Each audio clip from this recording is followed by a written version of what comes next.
Dear friends and colleagues, today we have Dr. G. Satish Reddy with us here. It's an honor for me to introduce Dr. Reddy to all of you today. G. Satish Reddy is the Secretary of the Department of Defense R&D and Chairman of India's Defense Research and Development Organization DRDO, which spearheads India's indigenous development of defense systems and technologies. He guides the development of major programs on missiles and strategic systems, fighter aircraft and unmanned aerial defense systems, underwater systems, radar systems, strategic materials, armaments, and futuristic technologies. He is the Director General of the Aeronautical Development Agency that has developed the fourth generation light combat aircraft Tejas, which is being inducted into active service. Starting from Jawaharlal Nehru Technological University. So a beautiful journey indeed, sir. So myself, Dr. Panda. I did my bachelor's and master's in mathematics from ISER Kolkata, and now I am a PhD student here at Department of Data Science and Engineering. Hello sir, my name is DRDO and I have done my BTech from NIT Agartala from Electronics Instrumentation Engineering Department, and now I am a PhD scholar of this institute in Electrical Engineering and Computer Science. And sir, if you can permit, and we can begin, sir. Yeah, please. Okay, so we would love to know about your journey from being a scientist to this position of DRDO chairman and also the defense secretary. Basically, if you ask me my journey, I am from a very rural village, from an agricultural family, and in fact, a very remote village. I studied in my village, in fact, up to 10th class in the government school in Telugu medium there, the local medium. So that's how the education was. But then the dream that day was, which actually mostly my mother has, to become an engineer. That's all. There was no engineer from my village at all by the time. So rather, I am the first engineer who came out of that. So that time the dream was to become. But then the teachers were so good, they used to stay in my village, and we used to work very closely with them, not in the school alone. Most of my school days, I used to sleep in the teacher's house itself. So we had lots of good relationship, teaching, and not only that, any other things also learning from them. Then my 11th and 12th was a one which brought in a lot of change. That's where I had good friends who have been very good in everything, not only in just studies, education, but then various other competitions, games, and so many things. So you just got little transformed from a village boy getting adjusted to the other side. Then I joined my engineering in JNTU Anantapur. It was a college which is actually outside the town, and it's like a village, and the way the hostels used to be also like a village. So that's where I can say not only just studies, and it was one of the very old colleges, engineering college. It was one of the old colleges in South India. Good professors used to be there and good facilities. More than that, I say that that is where the to play a good role in a team has come up. Lots of people, we all work together, we all used to play together, everything, there used to be a team. Any activity you do there. So that is one what actually I think made me become that you can play a good role in a team. It's very important thing for anyone to grow. No system can be developed in the country or anywhere alone by anybody. So you need to work with many people, and so you need to know how you can work with various people. That's what I actually learned from my days. When I joined DRDO, I joined in such a condition where, as I said, the integrated guided missiles development program of 5 missiles development was just started the design and development activities, and it used to be a tremendous, I say, fervor in all the people who are working. People used to work day and night. We have to make the country's first missiles here, the Prithvi, Agni, Akash, all those things, and people used to work. I just joined in that flow of the things. Dr. Kalam was the director, and various great scientists like Dr. Saraswat, Dr. Agarwal, Dr. Avinash, and these were the leaders of the various projects joined. And so there is nothing looking back. You started working, you joined in day and night working, and you started working in day and night. Those type of leaderships you have seen, how dynamic decisions were taken. So, and went into that, and that's how we never looked back, got used to working day and night, working in a major projects with all the people, and went ahead, and that's how the journey went on as scientists here in various capacities and reaching to this stage. Thank you, sir. Thank you, sir, for your answer. So our institute has both this basic sciences department and engineering sciences department. In engineering sciences department, we our major research areas are weather model development, smart mask in this COVID situation, oxygen concentrators, geospatial data sciences. So we would love to know what are the opportunities of researchers from either Bhopal to work in DRDO, or the PhD students of either Bhopal to get a collaborative work with DRDO. See, firstly, let me define the roles of which. One is basic academic institutes. Their role is to work on basic research and applied research. Probably 25% of their total resources should be on the basic research. Otherwise, nobody works in the basic research, leaving aside some laboratories. Then also maybe about 50% or 60% on applied research, and maybe about 20% also on the translational research, some of the innovative things and all that coming, that should be done. The role of the laboratories like DRDO or ISRO is more on the applied research and then translational research. This is how.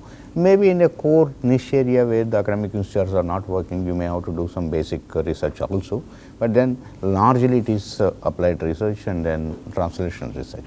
Industry should be more on the manufacturing, production technologies, and also research or development in niche areas. This is how it should be. So when I look at ISR Bhopal, one is working on core research. That is where actually we fund. We actually try to provide all the necessary infrastructure, facilities, funding, whatnot, and definition of the problem, and wherein the professors along with the students and researchers here work on those core research areas as a basic research. This is one thing. And second, when you come to the other side, application research, where we need to work together. You take any problem like you are working on lasers or high power microwaves, or you talk about materials development and things like that, or when we talk about biotechnologies here, where we need to work together. Some core inputs come from you, and we work towards the realizing the product and all that. See, generally when you talk about TRL 1 to 4 or 1 to 5 will be working, and 4 to 7 or something like that we work, and 7 to 10 or something like that industry work. This is where we work. So when we say specifically how we work, there are many areas which are actually ISR Bhopal is working, which are of interest to the defense of the nation. In those areas should take up a lot of projects and work on those projects in a deep rooted research way is one thing. Second thing is working with DRDO. Many of the students who are coming out of this and who wants to do PhDs, I actually invite them to take up the PhDs in the defense related problems. This is second where we can also sponsor and support them. Third, actually there is a good advertisement for observing lots of scientists has come. Many of the ISR students who are passing out, I want them to join DRDO in the respective areas. These are the various collaborations we need to have. Already there are projects which are going on already with ISR Bhopal, and we should expand the areas and we should work on those areas. Thank you, sir. So I would love to know that how the young researchers are doing, that is the work culture of the DRDO, and also how much flexibility is given to the young researchers working in DRDO to come up with new idea or to shape some defense related problems, sir. Actually, there are lots of opportunities, lot of freedom is given to all the young researchers. we believe that an open discussion, open ideas generation is the only way actually any organization, particularly scientific organization, flourishes. If you actually channelize everything, then you are actually controlling everything. You should be allowed to freely think and freely come out with ideas is the basic thing. So that's why in the working culture of DRDO, everybody has their own role to play. So youngsters work on the systems at beginning level of the design and other things and all that. At top level, the people who already learned, they try to go in a reviewing mode and things like that and all that, and make the young scientists also participate in that review so that they are also learning also in the process is one thing. In fact, I have said some time back, Honorable Prime Minister has guided us to establish 5 young scientist labs, where in those 5 young scientist labs, all the scientists are below age of 35 years old, including the director. And the director has the same powers, financial powers, administrative powers, like any other major laboratories directors. And so they are all working in specified areas like most advanced areas: quantum technology, artificial intelligence, asymmetric technology, cognitive technologies, and smart materials. And we are also have endeavor to open more young scientist laboratories like this to encourage the young scientists. So the culture is that is more open, more freedom for the expression of the views, expression of thought process, and expression of the ideas and all. In fact, very recently, we actually made every scientist, young scientist, scientist B onwards up to scientist D, that they should generate one idea and should submit it, and we will evaluate it and how we can take it forward. So this is the type of a encouraging environment what has been there, and which we are actually trying to see that it becomes much more conductive. Thank you, sir. So there are lots of students and researchers who work on machine learning and artificial intelligence here at Isaac Bhopal. So we would love to hear that what are the thrust areas of machine learning and artificial intelligence at DRDO? See, we have actually decided one thing. Every system which comes out of DRDO, developed out of DRDO, should have AI. So in each system laboratory, a AI group has been created, and they are also nurtured by our core research, AI research laboratory, which is there in Bangalore, called CARE, Center for Artificial Intelligence and Robotics. They actually nurture them also, and we are working with various academic institutes also to see that. So you take any system which is developed, that system should have all the AI features built into it. This AI feature is always a system dependent feature. So the system knowledge also should be there. The people who have the AI knowledge, we are trying to make them work together, and with also academic collaborations we are trying to see. In fact, actually in the last 1 year, we have conducted certified courses for various students in AI area. AI and cyber area, we have produced certified courses students, about 1,000 people. So in all this, we are trying to see that lots of, almost every system which is coming out should definitely have AI features, and that's what is we are working with various people. Thank you, sir. Sir, my question is related to his question, that what are the thrust areas of electrical engineering, including the sensor technology, that is the flexible sensors and all? See, firstly, one thing is, one of the thrust areas is sensors and detectors. It is one of the areas which actually plays a major role. So you need to develop lots of sensors in the country and detectors. When I say detector, let's say IR detector we are talking about. Sensors, we say that lots of MEMS sensors, lots of NEMS sensors, which are used for various applications, whether you strain measurement, stress measurement, or various other things, or I said you acoustic sensors or vibration sensors, or so many these type of sensors. Development is one of the important thrust areas in the country which we are trying to work, where actually lots of material technology and manufacturing technology also comes into picture in a big way.